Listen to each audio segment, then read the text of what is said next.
A very good welcome to you, and thank you for joining us on this video. I've got a very special guest here today, Mr. Jeff Orr. And Jeff and I both live actually in the Phoenix, Arizona area, and we hadn't met until literally 1 week ago when we had lunch together.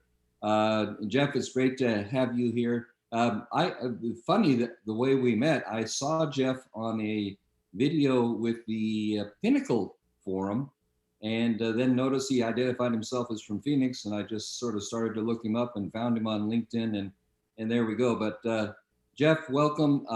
Great to have you here. And It's great to be here. Thanks. yeah, delighted. We had just a great identification and a lot of fun brainstorming last week. And then I found out Jeff is the author of a book that's just been released in the last 2 or 3 weeks, which we want to talk about, called Inside the Mind of a Millennial Leader. So Jeff, you got to be one of the few people in the world that actually can even think about, and that's a joke, and even think about getting inside the mind of a millennial leader. But maybe you could introduce yourself a little bit. Jeff, you're well known as a millennial leadership expert. By the way, I'll put a link to the book underneath, at least where I post this video. You've also been a TEDx speaker on this same theme, and so I watched your TEDx after we met. Man, you're pretty dynamic and but also very, very insightful. So I'm really looking forward to that. You lead a couple of businesses in demand leadership, so you're really focused into this leadership space. That's kind of cool. And Noble Wonder, not the Nobel Wonder, as we were just joking, but Noble Wonder. But Jeff, maybe for folks to just get an idea of who you are and where you've come from and kind of your, we all have this great journey. Introduce yourself a little bit, if you don't mind, sir.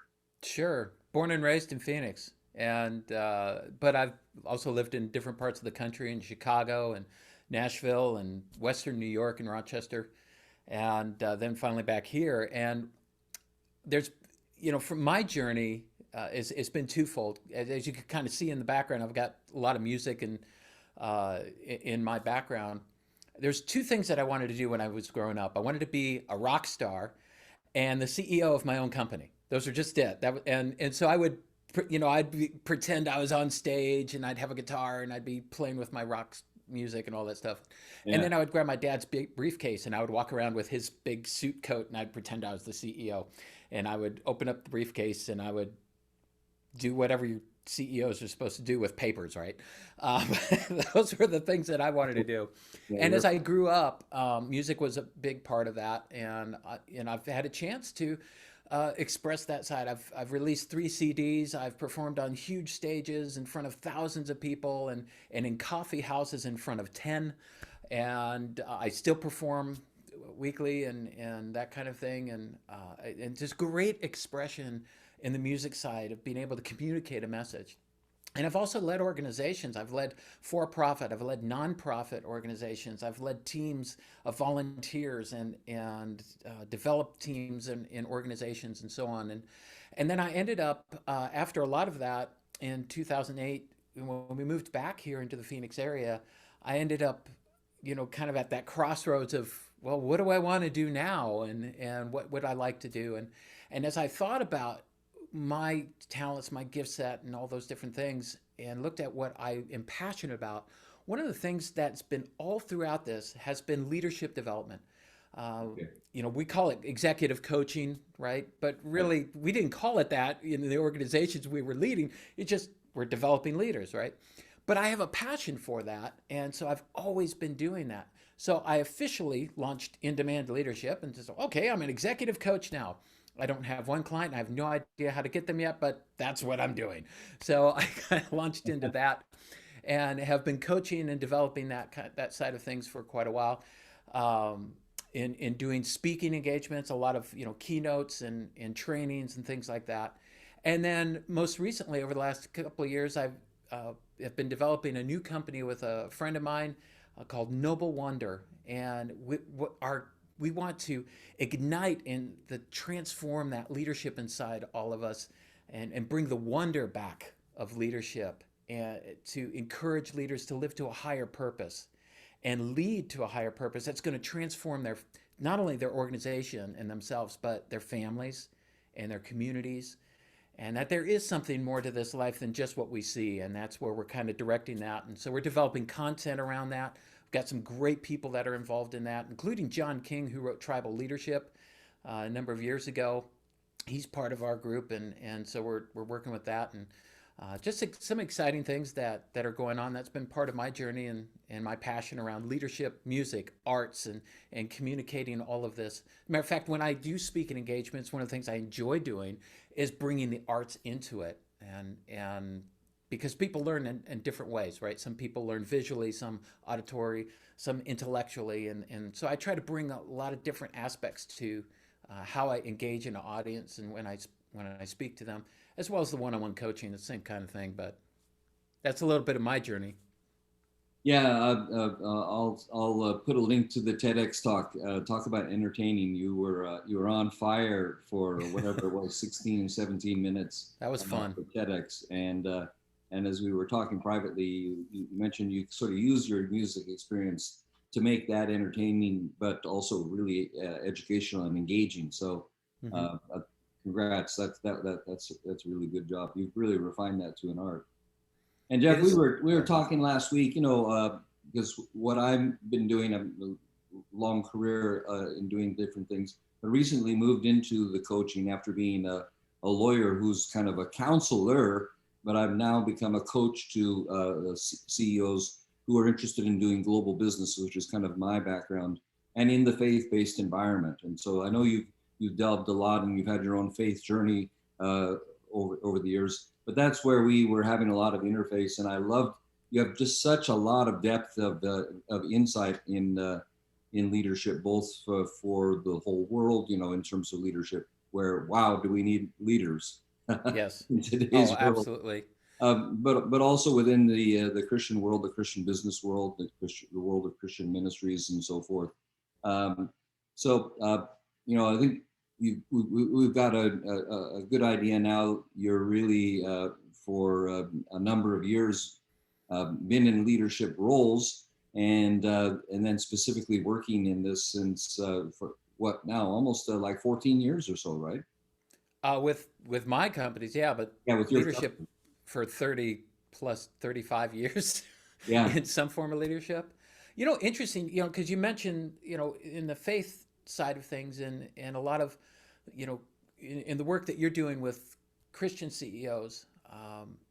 I don't know if you've been finding this, but some of the things I've been finding is I've been talking to other business owners, Christian business owners, Christian executives, and so on. And I ask them, have you invited God into your business? Have you, what are you doing actively to be seeking the one who is leading you and inviting him into your leadership, into your business? And I'm really kind of surprised how many people don't do that. It's like they're two separate things. And it's like, no, it's not. It's all the same. The same God that gifted you with leadership has also blessed you with the position of leadership in your organization, or given you the resources to start your organization. So what are you doing to invite him into that vision? Because it is his vision to work through you, and for your passion there to see that on a global scale. What great opportunity that we have to make an impact. And we'll be talking about this a little bit later with millennials in particular, who are very passionate about making an impact in the world, more so than boomers have and Gen Xers. They're very passionate about that. So why not give them a vision that is truly worthy of working toward? Something that's a higher purpose, something that's really making an impact, that goes beyond social justice. That's a whole nother issue right there, right? How do you have social justice without knowing who authored justice to begin with, right? But, giving somebody a higher purpose to work toward, that's beyond just making a paycheck. That's powerful stuff. And so I don't know if you've run into that yourself. Yeah, I haven't. In fact, even over the last number of weeks, I've kind of been freshly thinking about what Jesus instructed the world to have as its priorities, and it's in simple terms, Matthew 6:33: seek first the kingdom of God and His righteousness, and all these other things will be added unto you. And we read that in the, the Sermon on the Mount, and it kind of goes over our head. But when God is saying, seek first my kingdom and my righteousness, and then you as a business owner, you as a housewife, you as a student, you as someone who's working, you as someone who's in a rock and roll band, whatever it might be, all the things that you need and all the things you're concerned about will be taken care of and added unto you. And Right. so, when we talk about, fulfilling that purpose, of course, there's a leadership realm in that, Jeff, a strong leadership realm, because if you're hearing that as a CEO or as a leader of an organization, and your responsibility overall is to seek first the kingdom of God and his righteousness, and then your corporate goals and profits really need to come within that and be directed by that. As you say, a lot of people haven't thought about that, and that's the advantage that you and I have as coaches, to kind of get alongside people as a trusted advisor and really help them think about some things. Right. Uh, Right. you, Yeah, and you, it's exciting stuff. When you think about that and what that means, from a leadership perspective, it's not just about you, right? It's right. not. I love what Simon Sinek talks about in regard to purpose and profit. He's like, profit is a result of purpose. It's not the purpose in an organization. And I know every business school, every graduate business school, it's like, what is the purpose of business? To make shareholders, more money, right? That is Yeah. not the purpose of business. That's a result of the purpose of your business. And that's what I want to encourage leaders all over, is to think higher. Think higher purpose, right? It's not some lofty soft goal or anything. No, your purpose should be driving everything, which then profit becomes a result of that. But we seem to get that flipped around sometimes, and we focus on the bottom line. And there's nothing wrong with making a profit, right? You have to make a profit or you don't stay in business. That's kind of clear. But we get it mixed up, and we start focusing on that, and we forget about the people that are part of who we're leading, right? Who we are privileged to be able to lead. And when we think about it in those terms, it's like, you're not just impacting an employee, you're impacting their entire family, because how you treat them, how you interact with them, how you lead them and encourage and inspire them lifts them up. They go home and lift up their family. Or if you're slamming them, they go home and slam their family too. It just rolls downhill. So that's a lot of responsibility as a leader, if you think about it. And God has gifted you with the opportunity to lead an organization and to steward his resources through your talent and ability that he's given you. What are you going to do with that? That's a responsibility, right? It's a sobering one too. Yeah. You think about it from that line. It really is.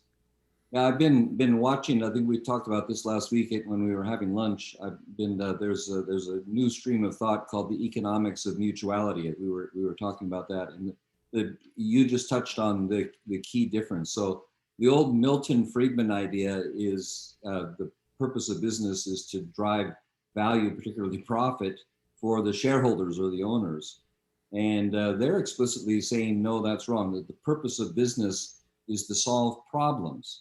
And in doing that, the purpose of your business is to provide solutions, and of course they will be profitable solutions. Right. But the profit is not the goal. The people you're helping is the goal, and the environment around you is the goal, and that purpose. And then we think about a kingdom of God purpose. What's your kingdom of God purpose, as well as that? Because all that has to come within your seeking first the kingdom of God.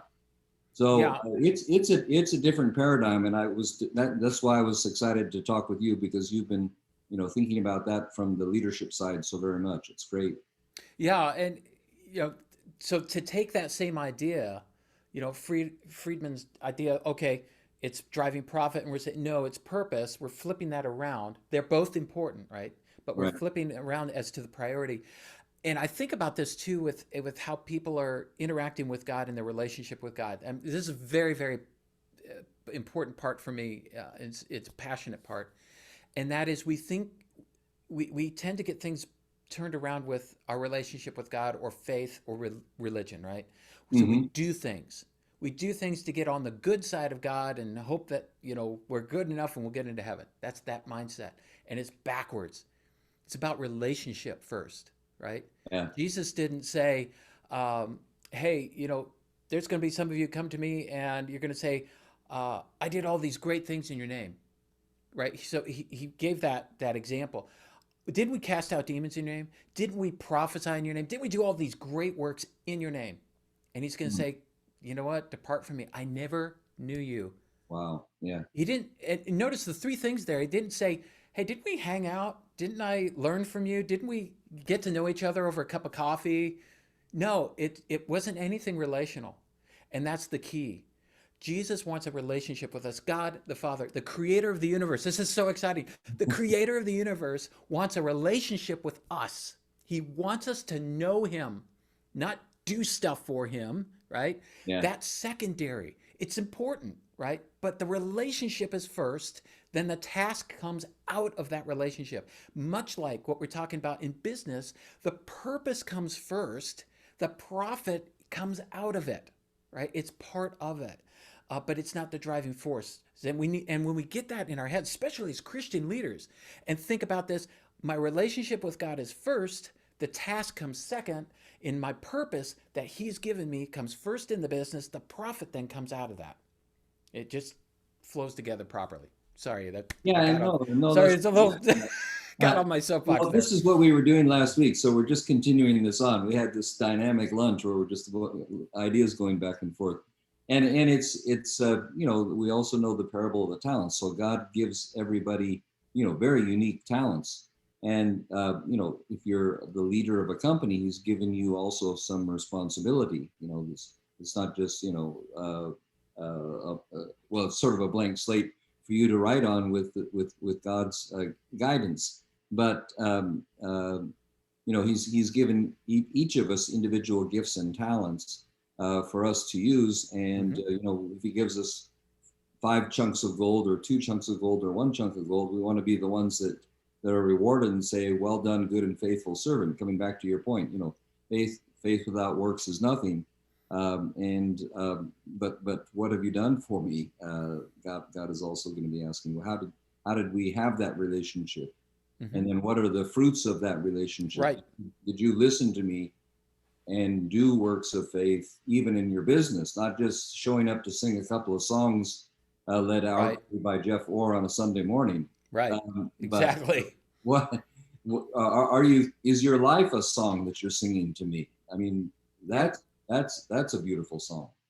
Yes. How does this play out in the everyday? It's not just head knowledge, but how are you playing this out? Seek first the kingdom of God. What does that mean, right? How does that play out in your business? Yeah. So instead of, trashing through, a customer or, fudging a little bit, it's gray ethically, it's not against the law, but, we can cut corners here. No. Seeking first the kingdom of God is honoring your word. Why? Because God has honored his word with us. So we reflect that, right? What we learn from him, we are reflecting into our business and into our leadership. How we treat people, how we respect other people, how we deliver truth, right? Now, in the leadership realm, Jeff, and it's time. This is sort of my segue because I want to. This part's really important. But let's segue to the work that you've been doing in leadership, and especially leadership in the different generations, because I think that's absolutely fascinating, and it's the topic of your book. In fact, hang on a second. Let me actually pop that up, so we'll show people. There it is. Where you can get it. Yeah, there you go. That's what you get on Amazon. Inside the Mind of a Millennial Leader, and really beautiful thought. And I like the way this is written. What goes on in the mind of millennials? Perhaps you imagine it's full of narcissistic thoughts and desires of pay with no work. Perhaps you imagine it's a blank slate of nothingness. For the average millennial, you may or may not be right. However, for the millennial leader, that assessment is far from the truth. Actually, the blank page is closer to the truth. Millennial leaders often have a blank page in their mind because they see endless opportunities before them. How do you engage this incredibly talented, creative, and innovative leader so they stay with your organization for the long haul? Is there a way to really understand how these young leaders think and leverage their ideas to build a stronger organization? In this straightforward, practical book, TEDx speaker, Mr. Jeff Orr, and boom, not going to show any more because I got the hot Jeff Orr here. So let's kind of dig into this topic because Sure. that's powerful. So, and you've been doing this now for a few years. What sort of got you focused on millennials? Because you've got a lot of things that you've really been expert on. But Right. what's been driving this generational thing and the particular insights for millennials? That's a great question. I've always had a passion for the next generation. I remember when, gosh, I wasn't too far out of college, and I was looking back at, some college students and wanting that desire to help and grow them. And that's always been with me. And what started me focusing on millennial leaders in particular was actually the TEDx talk. When they first approached a number of us to pitch ideas for the TEDx, I had two or three ideas. Two of them were really fleshed out, and they were topics that I had spoken on and things like that. So I'm pitching it to them, and they're like, yeah, that's okay. That's okay. Do you have anything else? Well, I could talk on millennial leadership and how we just seem to be throwing that away. Oh, that'd be a great idea. There. Okay. I didn't even have anything written on it. It was a title. That was all I had on the whiteboard, right? On my whiteboard over here. It was just the title. They're like, yeah, that's great. Can you do it? Absolutely, I can do it. I have no idea, right? So I started doing all the research, and I started interviewing some young leaders as well, and found that you do all that research, you find, okay, you got a lot of people talking about millennials and you got the stereotypes and that kind of thing. And what's really interesting is there's two specific groups in the millennial age group, which is, roughly 1980 to 96. So they're about what, 26 years old to almost 40. That range there. They are solidly in the workforce, right? Yeah. And there's two distinct groups among them. One is kind of like the stereotype, and people are struggling with how do you manage them? How do you deal with that? But then there's another group that are the leaders, and they're just as frustrated with their own peers, right? But these leaders are getting lumped in with everybody, and I saw that happening with my generation, Gen X, and with baby boomers who are, they're about 56 years old to 65 and older, right? They're still in upper executive leadership. My age group, the Gen Xers, are still are starting to enter those C-suites and so on. And we are lumping a whole group stereotype and dismissing it and thinking, okay, I'm not going to bother with them. They're lazy. They're inattentive. They jump jobs. They do, all the different things. As a matter of fact, people are tired of talking about it. Pre-COVID, there were articles on, can we stop arguing about millennials and boomers because we're tired of hearing it, right? And but what I didn't hear. By the way, I love in the TED Talk interview, you brought something that I didn't know about. You showed 7.5 jobs by certain age, yes, right? yes. So what was so funny about all that? Yeah. So what was funny is, I was like, okay, is there any real data to this idea that millennials just hop jobs all over the place? So in 2017, the Bureau of Labor Statistics, they did this longitudinal study, about 10,000 participants, as to how many jobs have you had between age 18 and 28. And they found with that group of people that they had, on average, it was 7.3 jobs in that time frame. And it's like, okay, fine, here we got it. We've got, this, we knew these millennials, they were not reliable, except that study was not done with millennials. It was done with baby boomers. Okay. I love that. So baby boomers in that age range, when they were doing it, they were jumping jobs too. Now there's a whole bunch of reasons why and so on. But in the reality with millennials, they continued with that study. They found that millennials had about it was like 1 point lower, 7.2, 7.1 than the boomers. So do millennials jump jobs? Yes, but there's a specific reason why they do that. And that reason is because some of it's economics, right? They can't find a job that's going to pay enough. More importantly, they're not finding the job that's engaging them. And that's what's important about how do you keep somebody long term? You have to engage them. What do you engage them with? Money? Nah, they're not as interested in the money thing. It's important, but that's not the driver. The driver for them is purpose.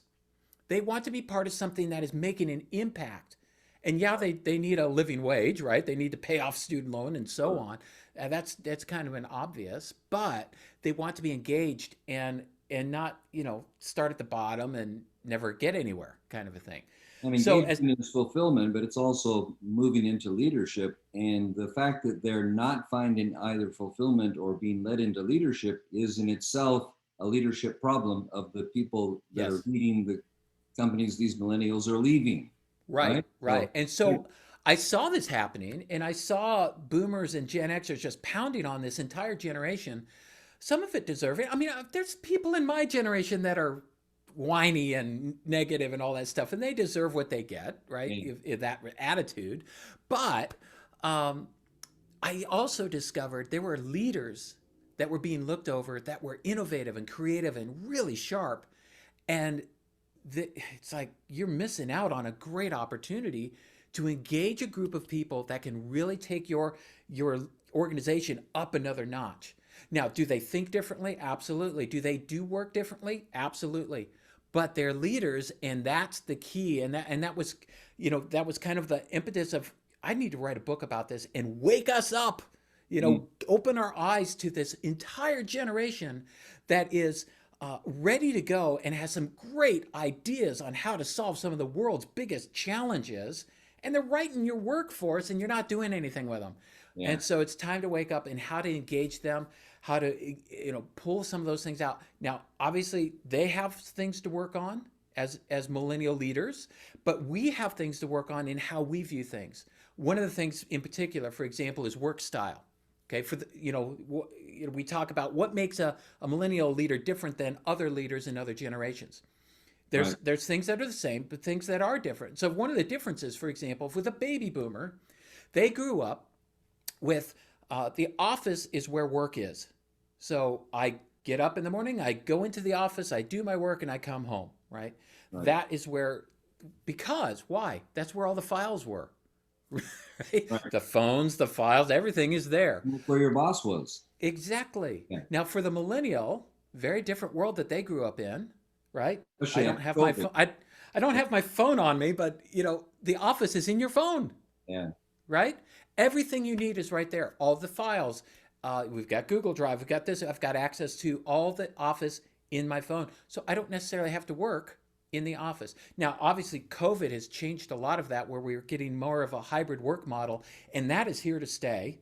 All the big players, IBM, Microsoft, Intel, a lot of them, Google, have said, hey, we don't necessarily need to bring our workforce back on certain jobs.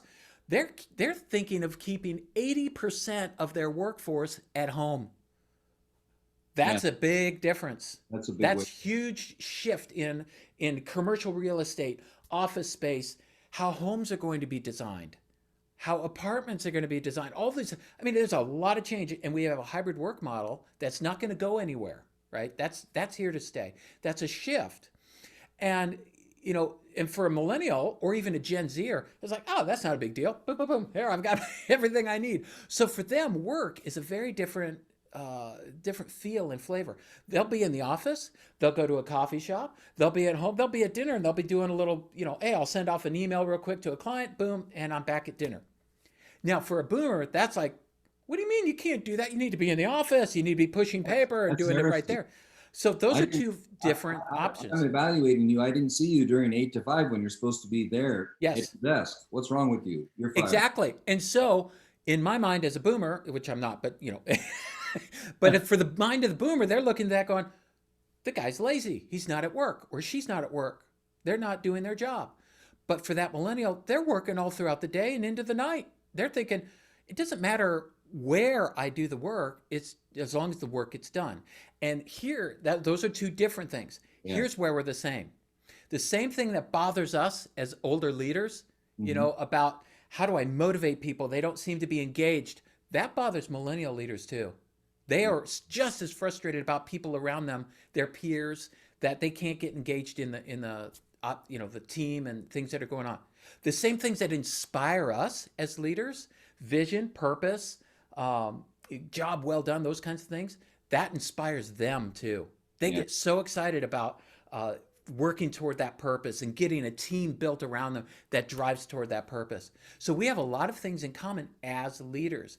And that's what I don't hear a lot of in the news. I don't see a lot of articles on that talking about millennial leaders. And so that's why I wanted to write this book of what's going on inside the mind of a millennial leader to awaken Gen X leaders and boomer leaders to the fact that these younger leaders are very much the same as we are. They have different ways of doing things, but they're very much the same on a foundational level, and we can leverage that and learn from them as much as they learn from us. And that's the beauty of it. So last week we talked about your book. You identified kind of three themes that are fairly critical to this overall thing. Maybe just unwrap those so that we get Right. a flavor for that, if you don't mind, Jeff. Yeah. So first, you have to identify, who are these millennial leaders? You kind of separate them a little bit, find the leaders, and then the second theme of that is, how do they think that's different than me, and how do I adapt and adjust and engage them? And then third, what is your development plan for them? How are we going to engage them and keep them long term? So first, identifying leaders. That might seem like leadership 101, but I think what happens to us as older leaders is we get jaded. Mm. We run into frustrations and we don't know how to manage. And honestly, a lot of leadership books out there are about management. A lot of schools on leadership are really about management. How do So we get more out of that's people? really key what you just said, and maybe a lot of people are aware of that, but a lot of people aren't. Distinguish the leadership and the management, because I think it's really important. Sure. Yeah. A lot of great leaders have laid this out. Managing and management is all about doing things right. Right? We want better efficiencies. We want this team to be as effective as it can be. We want to do the process very right and efficiently and so on. Nothing wrong with that. That's management. Leadership is doing the right things.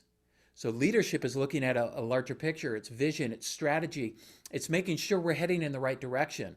The managers are making sure that we're doing it right to get there. We're making sure the path is the right one that we're going on, right? There's Yeah. an old joke about that. It's like, the manager's got his team and they're in the jungle and they're chopping these trees down and making, doing their thing. And the leader climbs a tree up there. He goes, wait a minute, we're heading in the wrong direction. And the manager calls up and says, quiet down. We're making great time, right? That's the difference between management and leadership. Yeah. We're seeing it. We need to go over there. Managers are how do we get more out of our team? And they're both needed.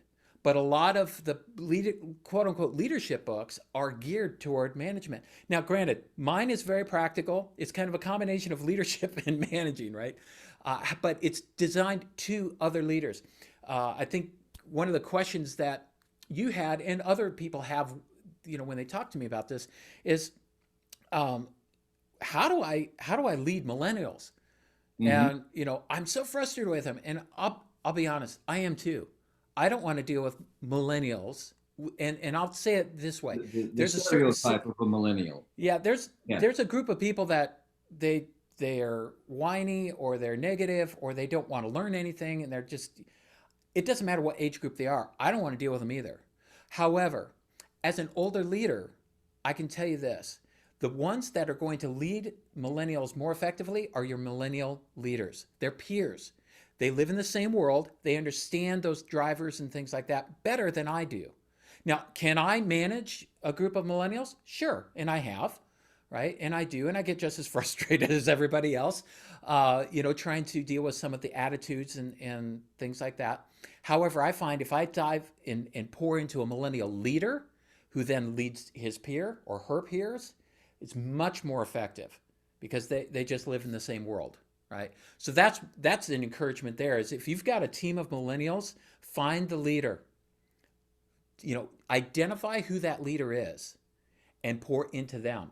And that first theme is identify your leaders. You have to know who your leaders are. There's a difference between people who basically work, and some of that is personality, temperament, and skill set, and so on.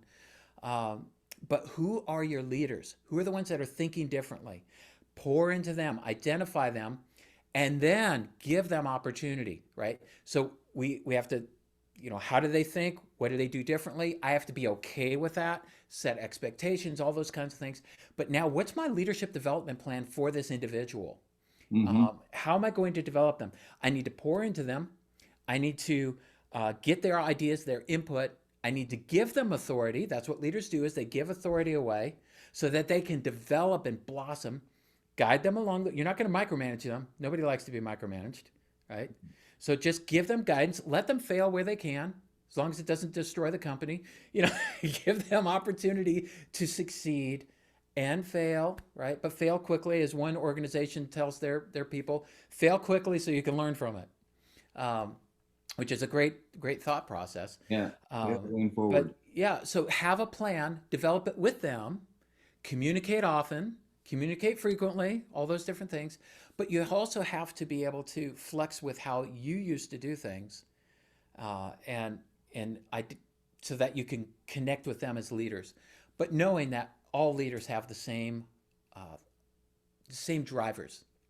It's all about purpose and vision and taking that next hill, not for the sake of just getting bigger. And like for boomers, it's legacy, right? You hear that a lot. It's like, what is my leadership legacy? I asked, what legacy do you want to leave? I asked that of millennial leaders. Every single one of them are like, I don't want to leave a legacy. That's not important to me, which doesn't make sense to me. I'm like, why wouldn't you want to leave something good behind? They just don't think about it that way. They think about the purpose, and that to them is leaving the legacy, is leaving the organization better than it was before, rather than leaving something about their reputation behind. Those are two different mindsets, right? So Yeah, those are some of the main themes. And then in the book, it gets very practical of, all right, do this, think about this. Here's some questions to think about. Here's how you can engage a millennial leader, and so on.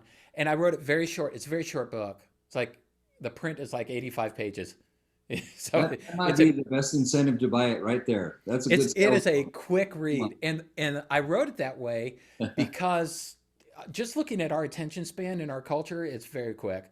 But I wanted something that you could digest quickly and implement right now, and get those practices going as a leader, because that's going to make your job a lot easier, right? When we are pouring into others, drawing them out, giving them authority, getting them engaged, checking in with them, helping them to succeed, that's going to grow your department, your organization, whatever it is that you're leading. Yeah. Last week I told you I had some early experience. I've just moved back to the United States 2 years ago and been living in Asia for 13 years. I had two different jobs where I had to kind of start from scratch and start with a team. And I hired millennials to help me in those. And one was in Indonesia, and the young man that worked with me there is they were all lawyers, but he's now basically become the main lawyer. This is now let's see, 2008, 2009, 2010. So yeah, about 12 years later, he's now the main lawyer representing the country of Indonesia in international trade issues abroad. So he really developed. I saw his talent and worked with him, and he was really, it's typical of that generation. They're really hungry, but he would keep asking questions. It was like it really annoyed me in the beginning, and then I got into it because he was feeding off of that and would ask more, feed off it, and ask more. My next job was in Vietnam. I told you the funny story of me being the Charlie's Angels, right? Because I had to start a whole new practice in my world of international trade. So I didn't plan it this way, but I hired 3 young women, millennials, just sort of had just finished master's degrees. They're probably, I don't know exactly, but 23, 24 years old. And then just worked with them. And now 10 years later, 11 years later, I can see how much they have grown. Like, one is a major leader kind of coordinating all for the World Economic Forum in Geneva, the Davos gang. She's coordinating all of the issues for the Asian market. Just an extraordinary woman who she's grown into from this funny little girl who grew up in the countryside of Vietnam. Now at the highest levels of policy and government. Yet another woman who, the young woman, now 10 years later, is the teacher of all of Vietnam's diplomats. I mean, just amazing.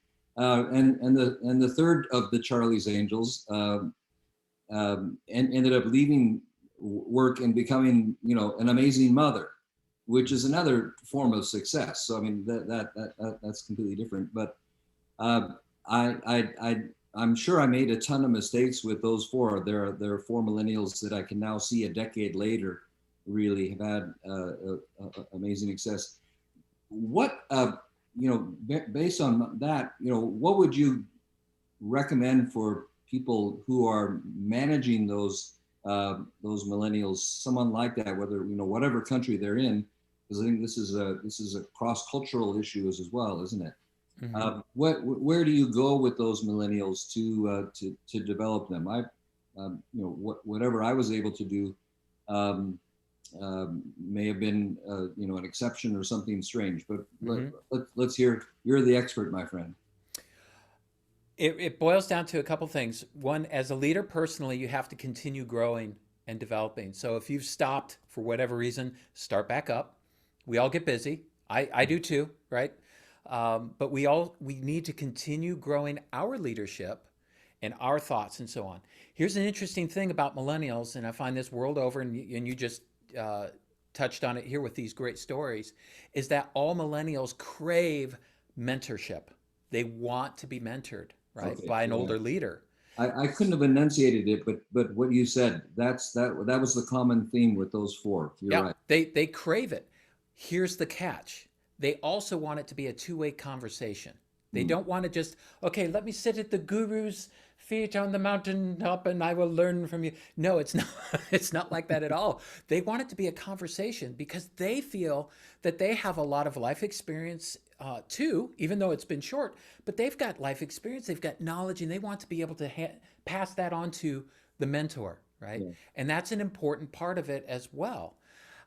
So make it a two-way conversation. Learn from the millennial, and you'll be absolutely blown away by the things you can learn from them that you didn't know before, even if it's just a different perspective on life and on different things. So continually learn yourself, right? Mentor, but also be open to hearing and learning from them. That's a key part of that. So how do you pour into them, and where do you get resources and things like that? It's like any other relationship. Take a look at what they're good at. What are they skilled at? If you don't know what their personality temperament is, have them take a personality test. There's many different ones. DISC, Myers-Briggs, any number of assessments. Now, keep in mind that one assessment is not the end all to everything. So you just take it in stride. However, it opens conversations, and that's really what leadership is, right? It's a conversation.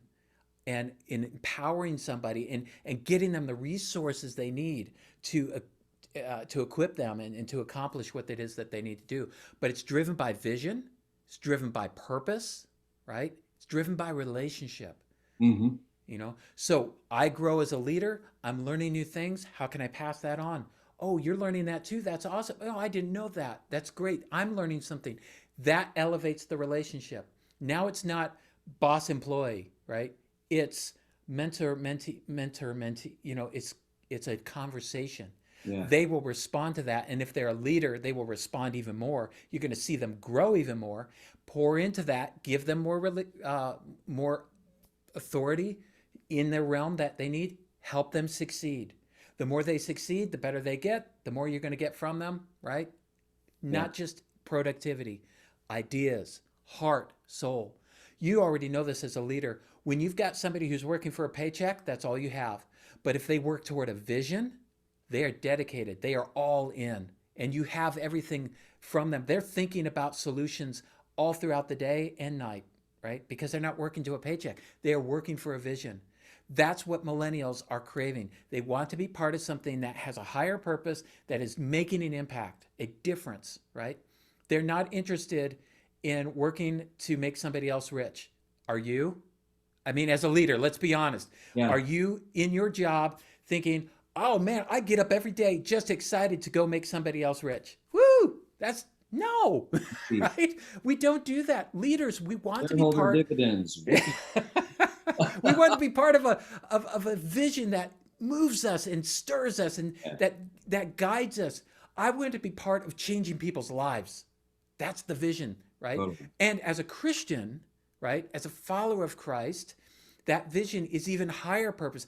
I want to make an impact on people's lives to direct them toward a relationship with God, not a religion with God, because God's not interested in religion. He's interested in your heart and your mind and your soul. He wants a relationship with you. And that's through Jesus Christ. That's what I want to be, making an impact in people's lives through leadership. And I do it through the leadership companies I have. I do it through the speaking that I do. And I'll speak in a secular environment, and I have to adjust some of the things that I say so that, they don't get offended. But I still speak God's truth, and I still am guiding them and encouraging them to think about things in a spiritual plane, because we are spiritual beings, okay? However you want to look at that. And if you want to talk to me afterward, fine, we can talk about that. Yeah. Right? That's how you get around the HR issue. But as a leader, I want to be sold out in a vision that's going to make a real difference in people's lives, not just in their profession, but when they get home and they're talking to their spouse and their marriages are healed, and they're talking to their kids and they're encouraging their kids and they have a great relationship with them instead of brokenness and separateness in the family.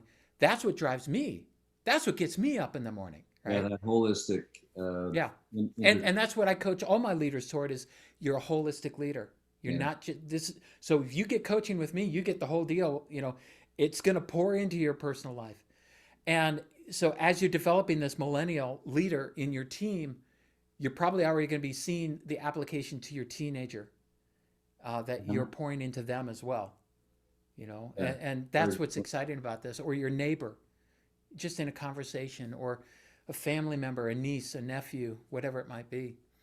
And that's what I want to be a part of, is waking people up to just the incredible resource that we have in these young leaders. And many of them are just as frustrated as we are as leaders. So let's change that.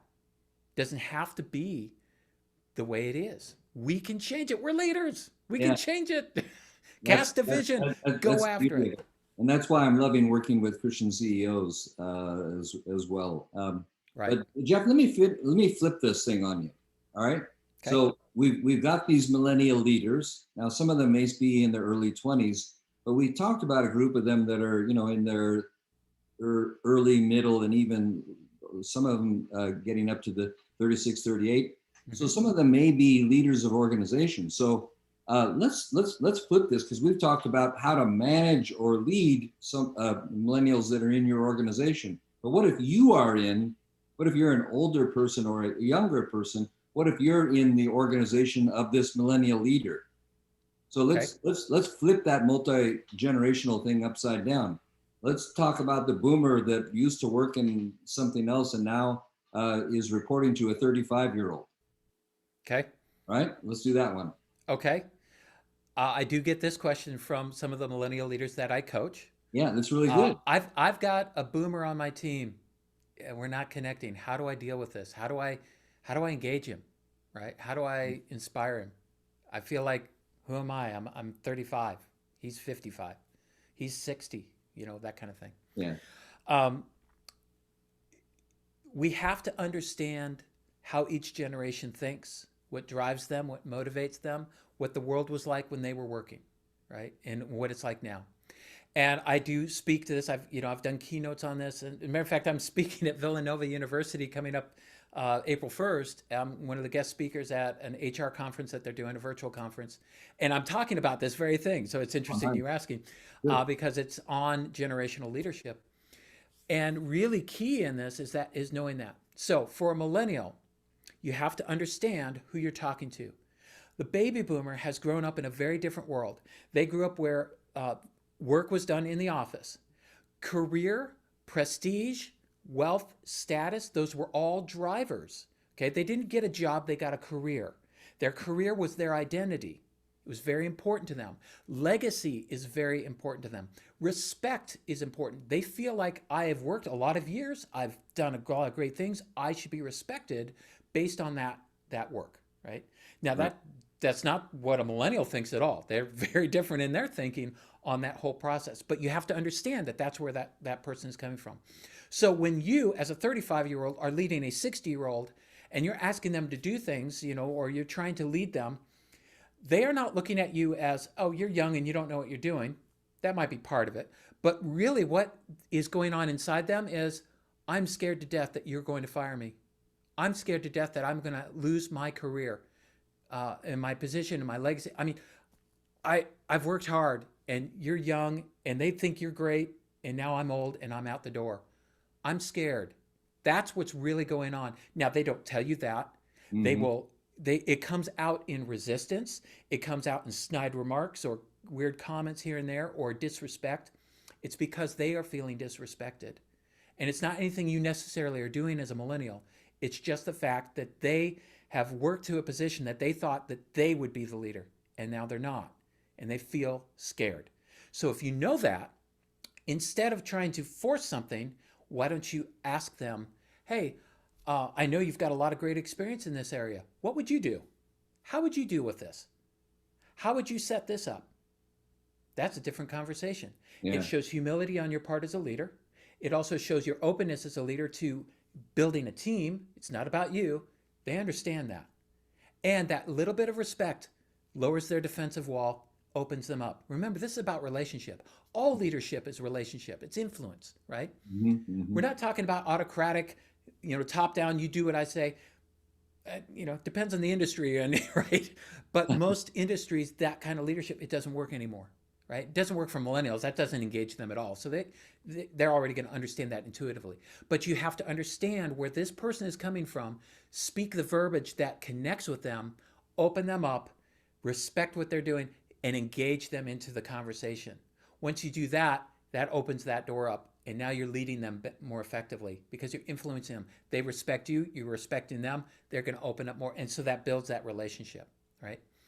Yeah. Same would be I true with wish the I Gen could have X. Go recorded ahead. that and given that to a boss I had when I was working in China. I think I told you I had the worst boss ever. And it was a strange situation. I had a number of bosses in the company I was working in. But I had one boss. He was 20 years younger than me, and he was micromanaging me and disrespecting me like constantly. So I may actually just send the recording of what you said. No, I wouldn't do it. No, that's really good advice. And I'm listening to you from that standpoint, but I'm also listening. Wow, if that person had done what you just said, my relationship with him would have been completely different. Now, I had to work through that resentment and disrespect and everything. That was God's lesson in my heart to humble me and help me to learn a new level of forgiveness and humility and pray through a lot of things and learn how to forgive. So there's always that going on in the marketplace. There is. I mean, Really good, deep advice, Jared. Jeff. my neighbor, friend of mine, he's a police officer, was dealing with that for a time in his career, right? He had a millennial lieutenant who came in and who was running the department. And, this police officer, older, he's a boomer, and the millennial's micromanaging. And all the older officers are like, we've got like 20, 25 years on you as experience. You don't need to micromanage us. And he wouldn't listen. Yeah, Drove them absolutely nuts, right? Did not build any relationship, did not connect. And I'm not talking about, sometimes leaders think, oh, you want me to build a relationship? Well, that sounds rather fluffy and yeah, soft and wimpy and all that stuff. And it's like, no, you're not thinking about this in that way. Because as a matter of fact, the recent global leadership study that I just read with 16,000 leaders around the world are all indicating, look, this next level of workers, Gen Z, millennials, they are seeing the CEO and the C-suite of executives need to have in their skill set more important than business acumen and crisis management. Above that is coaching and mentoring, encouraging, inspiring, They need to know how to build a team and inspire them to greatness, right? Mm-hmm. Set the stage and get out of the way. Let them, you know, that old idea of I'm the leader, you do what I tell you, it's my vision and we're going to go this way. That's not that's not what the world that we live in if you want to really excel as a leader. The way to excel as a leader is, all right, here's our vision. What can we do to amplify that and go there? What can I do as a leader to encourage you and inspire you to that? Okay, Mm-hmm. I'm going to give you experience of, my business acumen. I'm going to give you the experience of, yeah, we've got a crisis coming up. Here's how we're going to deal with that. But I'm also going to encourage and develop you so that you can do these things and you can lead and you can take Gen Z, who's coming up in the ranks right now, you can take them to a new level and grow yourself as a leader in the process. Micromanaging, it only works if it's, you're in a crisis and you need to move people here and there. It works. It works in the construction industry. Obviously, you're a foreman, you need to tell people what to do, right? But you're never going to develop true leaders. You're never going to develop the talent of the team if you're telling everybody what to do. John Maxwell talks about this in the Law of the Lid in his 21 Laws of Leadership book years and years ago. But the law of the lid is basically, as leaders, we have a certain capacity that we can lead at. And once we hit that capacity, we just don't go any further. I mean, it's just reality, right? We only have so many hours in the day, so much energy, so much experience. So on a scale of 1 to 10, let's say I'm a level 7 leader. Mm-hmm. The organization is not going to get past me at that level. It's never going to be a level 10 organization because I'm a level 7 leader, right? There's a lid.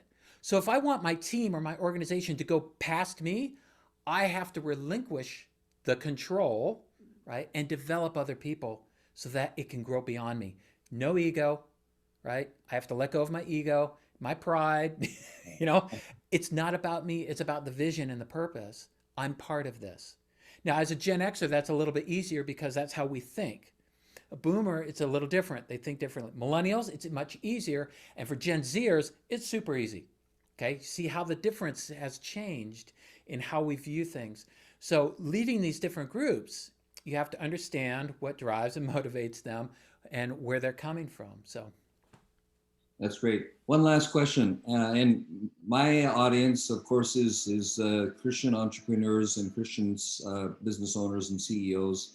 So, could you talk? I mean, I'm going to make a generalization. Some of those Christian owners maybe have done their hiring and they've hired or sought to hire mostly Christians. They might be a ministry organization, or depending on the size, they might just be hiring a few people and they happen to be Christian. So they've got a Christian environment. Maybe they've developed that.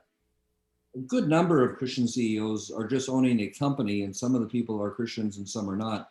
So to that Christian CEO who maybe understands or doesn't that kingdom of God, seek first the kingdom of God and the purpose of God, and is using biblical and principles in the Spirit of God to deal with people. How do you advise that Christian CEO, whatever generation he or she might be, to deal with the Christian millennials, let's say in one context, and the non-Christian millennials in his or her company in another context? Let's focus on that as we finish up here. yeah, that's that's a That's a whole great new book. that's My a great book. Yeah. question, and it's hard to navigate in our super hypersensitive PC, give me a safe space kind of world that we live in. Yeah. It's just gotten so ridiculous that we cannot even have civil conversation, even having opposite ideas about things. We can't even converse with each other without somebody screaming, I'm offended and in intolerance and all this stuff, which Yeah. is so hypocritical because if you're tolerant of everyone, you should be able to listen to somebody else's opinion that you don't agree with. Mm-hmm. Doesn't mean you adopt it. You just should be able to talk about it, right? That's a whole nother story. With a little. So, to Yeah. talk specifically, I would advise the top leader, be careful, right? If you have a mix and you are a public company, right? You have a mix of people. You have to be very careful because in the environment that we're in, I'm not saying don't share your faith, don't talk about spiritual things, but you have to be aware of who you're talking to. If they are not somebody of faith, you have you have to be careful on the legal side of things. Now, if Mhm. you're a private company, you've got a little more leeway, even though you'll get hassled. But contact a good lawyer, Mhm. right? Know what Mhm. your rights are as you know. And there's a lot of companies who have been involved in this. Hobby Lobby comes to mind in the things that they've had to deal with. Chick-fil-A comes to mind in things that they've dealt with over the years and so on. It's okay to stand for your faith. And it's okay to speak your faith because we are spiritual beings. Even if somebody believes that there is nothing after this life, it's hard to understand that mindset, but it's an interesting conversation. Uh-huh. But we have hope inside us. That hope drives us. We have a higher purpose that we live toward. And if you want to bring it into a more of a business leadership conversation, you better hope and pray that I have somebody that's above me, beyond man, right? Think about this. This is what's really exciting. If I don't believe that there's anything else to this life, and I'm the pinnacle of existence, and when I die, I won't exist, then there's really nothing to stop me from mistreating people however I want to get my own selfish way. Now, granted, I'm not going to break the law because I don't want to spend time in jail, but I'm certainly not going to work toward your benefit over mine. Why would I? I'm just going to do whatever, and I'm going to decide whatever is in my best interest. Now, as a leader, if I believe in God and I am accountable to God for my actions here, that means I'm going to treat you very differently. I'm going to treat you with more respect, even if we don't believe the same things. Why? Because I'm accountable to a higher power. And Mm. I will have to account for my actions and my words someday. Just reading that in scripture just this morning, right? Yeah. We will be held accountable for our actions. And so you want that in me as your leader because now I'm going to treat you very differently than I would. I'm going to be working for your better interest, not just mine. I'm going to be working to inspire you and give you better opportunity, not just for, because it benefits me, but because I'm accountable to a higher being that's going to say, hey, what did you do with that company that I gave you charge of? How did you lead people? That's a different conversation, is it not? Yeah. So as a leader in a Christian organization, whether or you're a Christian in a secular organization, your leadership of people stems out of your faith. Well, I love my team. Okay, I care about them, so I'm going to speak to that. I'm going to be more concerned about what's going on in their life, and I'm going to bring that into my leadership. How are you doing? Hey, how's that family? How's John? I know he was kind of struggling with some of the things in his first semester of college. How's that going? Right. You're right. So I'm loving. Oh, you need something. Your parent. You're dealing with aging parents, and okay. Hey, you need some time. We're gonna work the team. We'll get you that time. Do you need to work from home more? No problem. We're gonna make that happen. That's a different mindset than no. You need to be here. I know you need to deal with your parents and your kids in soccer. That's your problem. That's on your time. That's different. So I'm going to live out my faith, right? I'm living out my faith with these people, and for if I know they're a believer, I can have some spiritual conversations. If I know they're not, I can say, a lot of this stems from my own personal faith. I'm not telling you what to believe, but this is why I lead the way I do, Hmm. because I believe in a higher power. I don't, you can believe what you want, and I'm not telling you what to believe, but I care about you because I believe in a God that cares about me, and so Hmm. I'm going to lead that way. Okay, different conversation. Some Christian leaders will have Bible studies, and they make it optional. That gets a little hairy sometimes because if I'm not a believer and I'm looking at that and saying, well, you promoted this guy who's a Christian and you're not promoting me and we're kind of the same, that's where you can get into some trouble because you're showing bias, even though you may not be. It's hard to, that's why I'm saying That takes talk, wisdom. Yeah. yeah, be careful, but don't not pour into people's lives on a spiritual level out of fear. Don't live in fear. God's going to cover you. He'll take care of those things as he sees it, as he sees fit. But yeah, and I do have some Christian leaders that I coach who are business owners or executives, and we talk through some of those things and building the team and how they pour into them, their team of multi-religious groups. Yeah. And it's customized with every single one of them, right? Yeah. It's a little different with each one, but it really is live first, seeking the kingdom of God in you, and it pours out, right? The fruit of the Spirit will emanate love, joy, peace, patience, kindness, goodness, gentleness, self-control, um, all those things. The fruit of the Spirit comes out of you, and it's attractive. So, Mhm. Great answer. I love that. Well, you've got some insights. That's the book I showed you before, Inside the Mind of a Millennial Leader. Beautiful cover, Jeff Orr. Obvious from talking to you, the insights you have on leadership, but now to plumb into this area of millennial leadership, I think it really, really, really so important. And delighted that you've written the book. Encourage people to get it. And we're going to look forward to you continuing to speak to this issue, and I'll look forward to lunches and dialogues between us one-on-one as well. yep. Any final thoughts on this topic of millennial leadership that you like to leave folks with? Uh, don't overlook the best asset you've got in your organization right in front of you. We often will look, oh, I need to hire somebody else. I need to go here. You know what? Look into your organization, find the diamond in the rough, and develop them. You're going to be amazed at what you find. Absolutely amazed. These young leaders are phenomenal, and they will energize you, and you will become the leader that you've always dreamt of being and that you were created to be by pouring into them and helping them to be all that they are meant to be as well. Yeah, I actually, the people that I've spoken about, those millennials, those have been the best people I ever had work for me, Hmm. sincerely. So that kind of shatters that stereotype for me. So if you're listening to this, if you just heard Jeff, please receive that into your thinking. Know that you're loved and respected and needed. You're needed. You're called for such a time as this. So Yes. Jeff Orr, thank you so much. If you're Thank you, watching, James. on at least on my version of it, Jeff is going to use this as well, but on my version of it, underneath, at least on YouTube or maybe on Facebook, either above or below someplace, I'm going to give a link to where you can find Jeff's book. I think I'll also put the TED Talk because that's pretty entertaining. Yep. 16 minutes of really good insights, and he's got some numbers. We talked about a couple of them, but very entertaining talk. So, Jeff, brother, I applaud you. Thank you so much for Thank taking you. the time.